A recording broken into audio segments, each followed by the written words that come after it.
Hay gente que hace música como un trabajo, lo he comentado.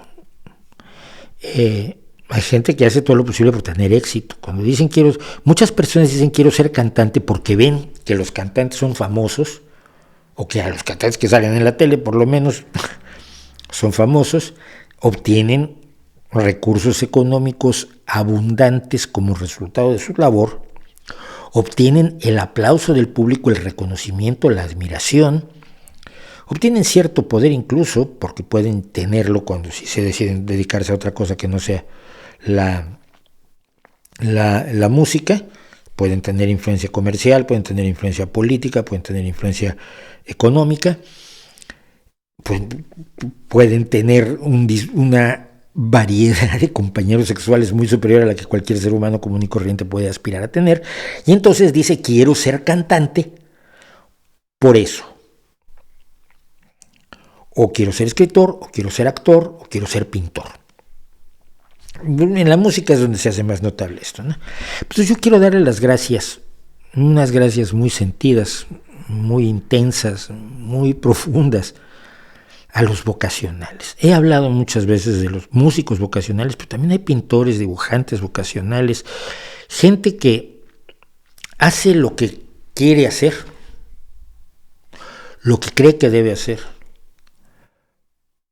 lo que le gusta hacer, a sabiendas de que no va a tener nada de todas esas cosas que serían el resultado del éxito, es decir, el éxito económico, el éxito de público, el éxito sexual, el éxito de poder, de influencia, y les da igual, porque son fieles a sí mismos, a su vocación artística, y producen, aunque sea para un público pequeño. En el Internet actual, el Internet hace mucho tiempo que yo he dicho que o la Internet, como gusten decirles, a mí se me hace raro no ponerle un artículo, pero bueno, Internet como es en la actualidad, es el paraíso de los públicos pequeños. Si yo quisiera tener un programa de televisión para hacer lo que estoy haciendo aquí ahora, estaría yo frito. Estaría absoluta, vamos, ¿quién me va a contratar a mí para pararme frente a una cámara, estoy sentado, frente a una cámara a contar este tipo de cosas que no son de alcance de gran interés, así como Sálvame? ¿Quién me iba a pagar a mí por esto para que me vean 216 personas?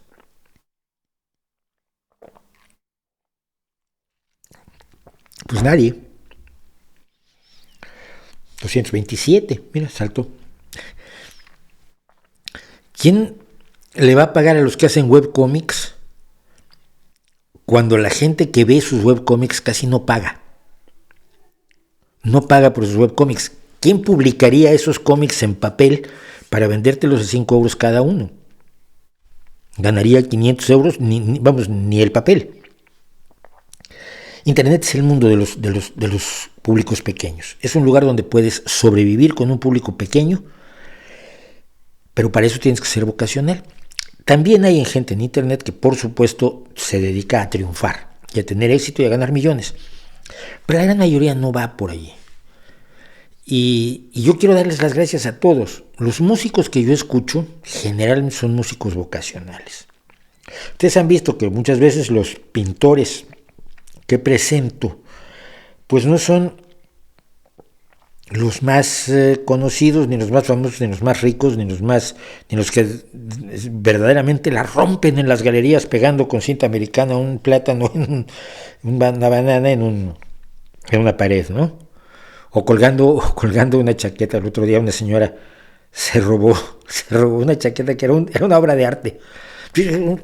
Una chaqueta, un saco que diríamos en México, azul, que tenía unos papeles metidos, y se supone que tú metías la mano y sacabas un folleto turístico y eso era arte. Oh, ya vas. La señora dijo, mira, si le olvidó a alguien esto, me va a quedar muy guapo a mí. Se la llevó, se la mandó a arreglar porque le quedaban largas las mangas, pero viendo las cámaras de seguridad, pues vieron que la señora se había mangado esta gloriosa obra de arte, y entonces fueron por ella y le dijeron, tiene usted que regresar eso porque es como la Mona Lisa. Y la señora dijo, se la quitó y dijo, ahí tienen, nada más que la mandé recortar un poco. Mis artistas son los que tienen un público limitado. Gente como Jordi Bayarri, por ejemplo, comiqueros, estoy pensando en comiqueros, que para hacer la serie de científicos han estado abriendo cuentas en GoFundMe o en Kickstarter o en cualquiera de estas empresas, estas organizaciones de crowdfunding, porque sin el crowdfunding no sobreviven. Gente como The Warning, que vivió del crowdfunding mucho tiempo, ahora están empezando a salir de otra manera. Reina del Cid, Larkin Poe, todos tienen Patreon, todos tienen a veces discos que para sacarlos tienen que hacer una campaña de Kickstarter. Y no están soñando en hacerse plurimillonarios, son los vocacionales, son los artistas intensos y convencidos de lo que están haciendo, así sea lo que hagan, jazz, blues, rock, lo que fuere. Así sea pintura figurativa, pintura abstracta, pintura surrealista, fuera de los espacios que en este momento están rompiendo en las galerías. Son los diferentes